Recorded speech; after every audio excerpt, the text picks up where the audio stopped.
皆さんお元気でしょうか？スージーと申します。ついに待ちまくった劇場版からかい上手の高木さん公開されましたので見てきました。今回は高木さんのアニメを1期からずっと見てきた僕の嘘偽りない素直な映画の評価、そして感想を話していきたいと思います。というわけで冒頭から結論いっちゃいます。劇場版からかい上手の高木さん、僕スージーの個人的な評価は100点満点中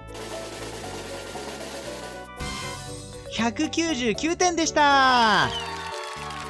天元突破。いや、すいません。冗談じゃないんです。本当なんです。いや、僕も今までいろんなアニメとか映画とか見てきましたけども、今まで見てきたどのアニメとか映画とか、全エンターテインメント作品の中でも、間違いなく一番の作品でした。一番感動したし、一番涙を流したし、高木さん好きとしても、もうこれ以上ない最高の映画でした。これは言い過ぎかもしんないけど、もしかすると人生この先、これ以上の作品を見ることができないかもしれないっていう、そういう恐怖を覚えるぐらい、本当に最高すぎる作品でした。少なくとも一つの作品でこれだけ涙を流したのは本当に初めてでした。高木さんが好きな人はもちろん見るべきだし、ラブコメが好きな人、日常アニメが好きな人、癒されたい人、心が穏やかになりたいっていう人、友達同士で見るもよし、カップルで見るもよし、もちろん家族で見るのもよし、一人で見るのも全然 OK。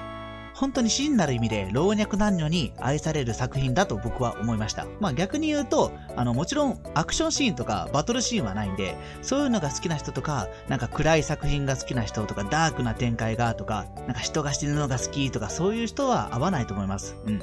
ただ一つ言えることは、この作品を見ると、間違いなく心が洗われると思います。少なからず僕は、この作品に出会えてよかった、高木さんに出会えてよかったって本当に心から思ってます。さて、前段が長くなりましたが、ここからはネタバレなしの映画の感想を語っていきたいと思います。まだネタバレはしません。なぜなら、高橋理恵さんや梶裕貴さん、中の人たちがゴーサインを出してないから。ただし、パンフレットとか、劇場版の特典の映画館とか、各種インタビュー記事とか、舞台挨拶の内容はちょこちょこっとつまんで話していくつもりではありますので、そこだけご了承ください。では早速参りましょう。話したいことは山ほどあるんですが、ストーリー部分には触れないんで、ざっくりと感想を言いますけど、まずは、高木さんが可愛すぎる。もちろんそれは作画もそうなんですけども、今まで1期2期3期と積み重なってきた高木さんの西方への思い、これをぶつける手段がなんかさらに増えたというか、3期でもかなり破壊力がある話とか、エモい展開がもう山ほどあったんですけども、さらにそれを上回るような高木さんの行動、言動、それが随所に散りばめられてたんで、そこがまた高木さん可愛いなーってなんか再確認するみたいな、そういう展開がやっぱ多かったですね。すでに解禁されてる画像でちょっとお話ししたいんですけども、例えばこの高木さんのプールのシーン、ここの高木さんマジでえげつないです。作画もえげつないし、表現もえげつないし、で、ここから派生する高木さんのからかいも本当に可愛い。ここ音も注目してほしいんですけど、これは劇場版でしかできない表現じゃないかなって思いました。そしてこちらのシーンですね。もうなんかツイッターとかでもみんながなんかやばい可愛いって言ってましたけど、この高木さんの表情がめちゃくちゃに可愛いんですけど、ちょっと西方がね、あることをして高木さんにこういう表情させるみたいなそういう展開があるんですけど、ここの高木さんがめちゃくちゃに幸せそうなんですよね。これ可愛いと言わず何を可愛いというのか。本当にね、素晴らしいですよね。もちろん全編高木さん可愛いんで、そこはもう安心して見ていただければと思います。続いて、西方がかっこいい。これも当たり前ですけどね、もう3期で西方のかっこいいところは散々ね、出てきたと思います。文化祭しかり、クリスマスしかり、やるときはやる男、最終回のね、西方とかもうとんでもなくかっこよかったじゃないですか。映画の西方もめちゃくちゃにかっこいいです。特にかっこいいなと思うシーンがいくつかあるわけなんですけども、僕が作画的に気に入ってるのは、浜口とのやりとりですね。見た方はわかると思うんですけども、浜口もめちゃくちゃ作画的にかっこいいんですけど、西方がね、心身ともにかっこいいんですよね。それはもう西方ってね、人気者なるやろな、みたいな。それは西方は友達多いやろなってなんか思わせるような言動が素直にできるみたいな、もう西方はね、本当にいい子やなと思いましたね。そしてこの虫送りに行く西方もそうやし、子猫の花とのやりとりをする西方もね、またね、かっこいいんですよね。かっこいいしか言えないけど、本当に西方は、心身ともにかっこいいんですよね。高木さんがね、心身ともに可愛いのは当たり前なんですけど、特に映画では西方の細やかな表情だとか、高木さんへの思いってのが随所に現れてるんで、そこもね、高木さんの作品って丁寧に作られてるなーってね、思いました。で、ここは今回さらっと触れますけど、景色と音がやっぱ素晴らしいですね。聖地である香川県小豆島にロケハンに行って、美術の背景だとか、音だとかを使われてるんで、そこら辺の臨場感がやっぱり素晴らしいですよね。メインビジュアルとかティザービジュアルで使われてるエンジェルロードやったりとか、この棚田の風景だったりとか、僕も実際に小豆島に何回も行って、聖地巡礼とかはしてるんですけど、この背景の美しさがそのまま風景として描かれてるんで、その現地の美しさがしっかりと美術として背景として使われてるんで、映像美っていうところにも注目していただければと思います。今回この高木さんの映画を見て、実際に小豆島に聖地巡礼をしたとしたら、さらに感動するだろうし、大原優子さんとか高橋理恵さんとかも実際に小豆島行かれてますけど、舞台挨拶とか各種インタビューとかでもおっしゃってる通り、本当に小豆島の雰囲気が高木さんの世界観とすごくマッチしてて、いろんな路地とかもあるんですけど、そこからひょこっと高木さんと西方が出てくるような、そんな気がするとか、どこかに花がいるかもしれないみたいな、そういう澄んだ世界観が美術でも描かれてるんで、映画の中でも虫送りのシーンが描かれてますけど、2022年は7月2日に実際に虫送りがあるってアナウンスされてますし、実際に毎年行われてる行事なんで、機会があったらその時期に聖地巡礼するのもすごく楽しいと思います。そして次ですが、やっぱり劇場版ならではというか、高木さんと西方以外の同級生の活躍がさらにフューチャーされてますよね。特にこのミナ、サナエ、ゆかりの3人娘のやりとりがね、アニメでは見られないような尊さを生み出してます。高木さんたちに物語があるように、この3人娘にもそれぞれちゃんと物語があって、アニメではなんかコメディ担当みたいな感じになってますけど、映画ではね、もちろんコメディも面白いんですけど、それ以上にしんみりさせられるというか、もうエモいというか、三人娘の絆がなんかね、描かれてるのがまたいいなと思うんですよね。ストーリーに関わってくるシーンがあるんで説明できないんですけども、いいシーンがあるんですよ。で、今回ね、みなちゃんがね、個人的にめちゃくちゃいいんですよね。監督が舞台挨拶で言ってたんですけど、みなちゃんのセリフに、スタッフの思いが込められてますって言ってはったんですよ。それを聞いてから映画を見ると、めちゃくちゃに来るものがありますよね。答えはもちろんわかんないですけど、何回か見てるうちに、これがスタッフさんの言いたいことやったのかな、監督が言いたいことなんかなと思うと、なんかすごく感動するというか、スタッフさんもそんな気持ちやし、多分見てる僕たちも同じ気持ちなんやろなっていうシーンがあるんですよね。でそれはスタッフさんもそうやし、監督もそうやし、多分キャストさんもそうやし、みんな見た人は思ってることやと思うんですよ。それをみなちゃんが体現してて、その監督の言葉を聞いてそのシーンを見るとめちゃくちゃに感動しますね。普通に泣きますね。そして同級生といえばやっぱり木村さんですよね。今回木村さんの活躍はあるのかどうか、そして劇場版は木村だけではなく高尾も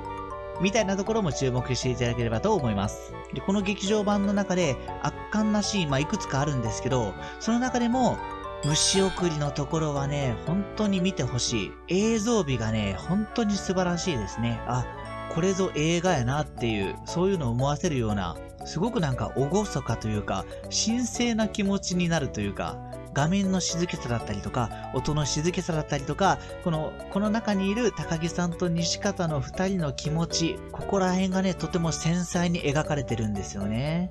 映画の中の一つの見せ場ですよね。マジでジブリ作品見てるぐらいのなんかクオリティというか、それこそトトロ見てるような感覚に陥りますよね。そして続いてなんですけど、この映画の根幹の部分にあたる超重要なシーンといいますか、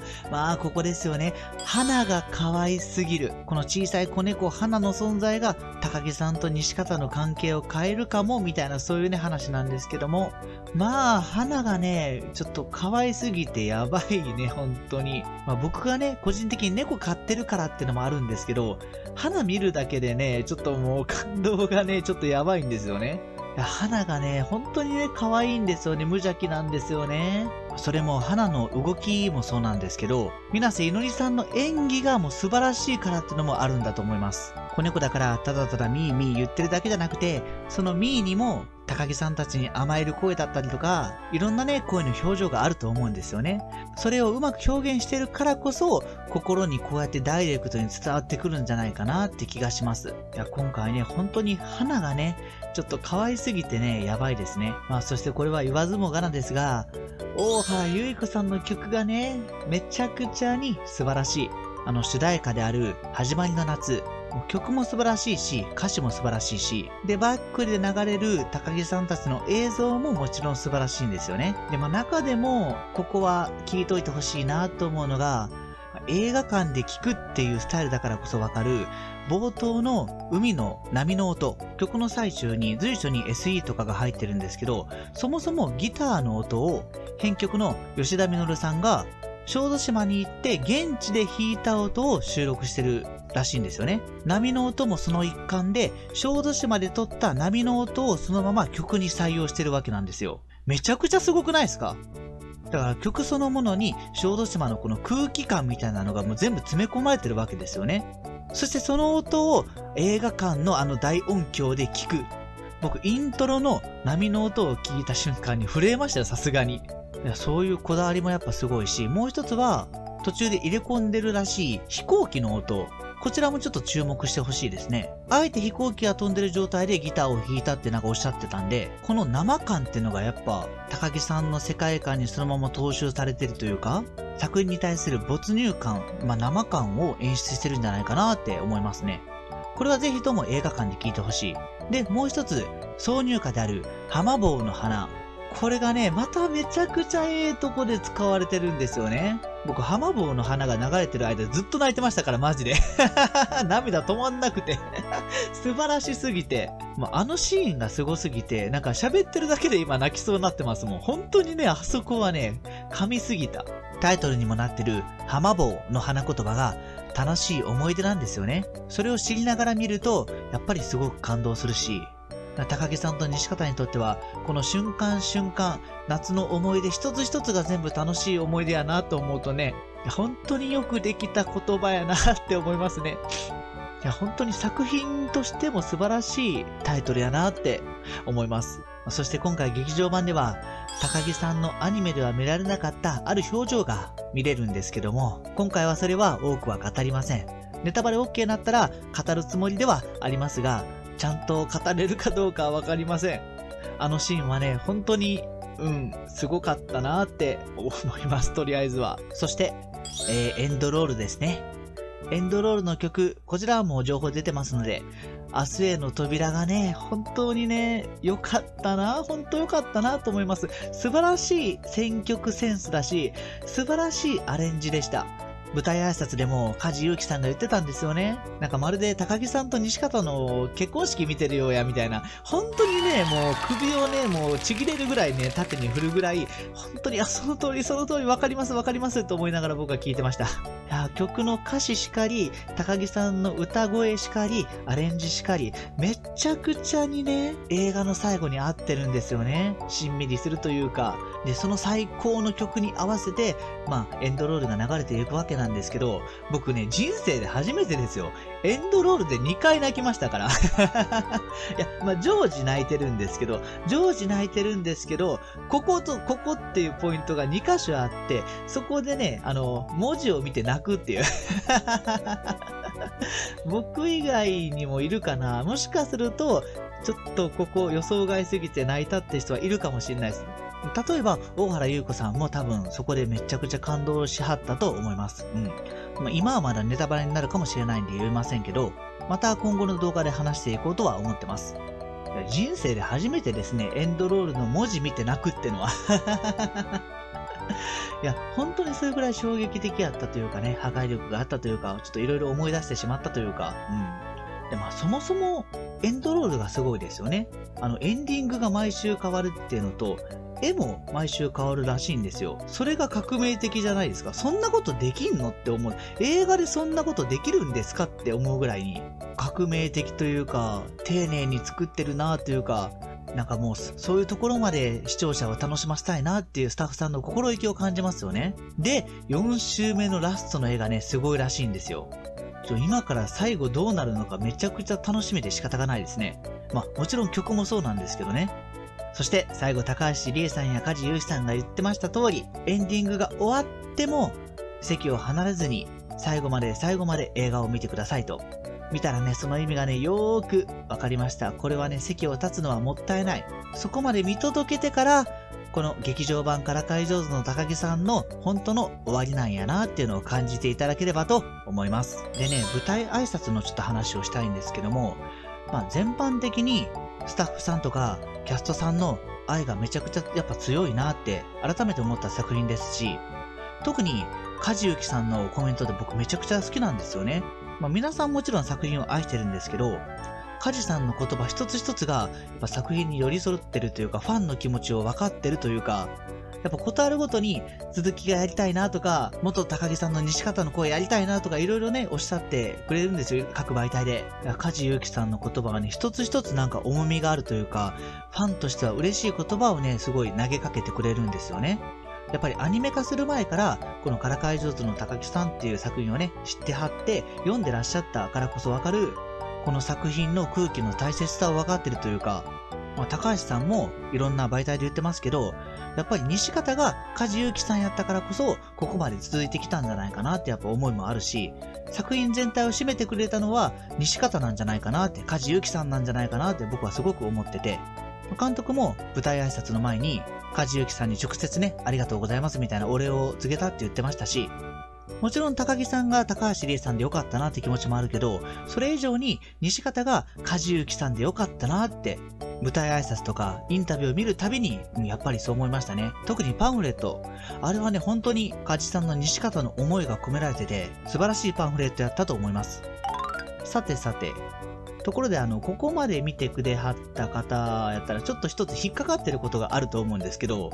なんで200点じゃないのって思った方いませんか？ 199 点って超中途半端じゃねって思いませんでしたか？そうなんです。あえて1点引いてるんです。いや、この言い方は間違いですね。本当は100点満点なんです。でも100点じゃ足りないから199点にしてるんですよね。だからすでに限界突破してるし、天元突破してるわけなんですよ。もうこれ以上の評価はないんですよ。ただ1点言いたかったことがあるんで、この点数にしました。でも多分ね、これはね、僕だけじゃなくて、みんな思ってくれてはると思います。その1点は、ぜひとも劇場版第2弾をよろしくお願いします。いや、からかい上手の高木さん4期、からかい上手の元高木さん、いや、どんな形かはわかりませんが、ぜひとも、続きを見たいなぁと。ね、さっきも言いましたけど、梶さんや高橋さんも修学旅行編見たいなとか、夏で終わってるんだったらまだ秋と冬があるんじゃねとかね、おっしゃってたじゃないですか。その気持ちはね、キャストの皆さんもそうやし、スタッフさんもそうやし、僕もそうやし、多分、この動画を見てる高木さんファンの皆さんもそうやと思うんですよ。なので、続きをやってくれたら200点つけます。どういう形でもいいので、本当にずっと僕はこの作品のからかい上手の高木さんという作品の続編をずっと待ち続けたいと思います。そのためにはもちろん原作の応援もしますし、ゲストさんも毎月買ってるので、いつかこの思いが、願いが叶うといいなと思いながら、今回はこの動画をここで締めさせていただきたいと思います。というわけでここまでのご視聴ありがとうございました。この動画が良かったなと思った方、もしくはからかい上手の高木さん、まだまだ見たい、続けてほしいなって方は、高評価、チャンネル登録をよろしくお願いいたします。というわけで、スージーでした。じゃあね。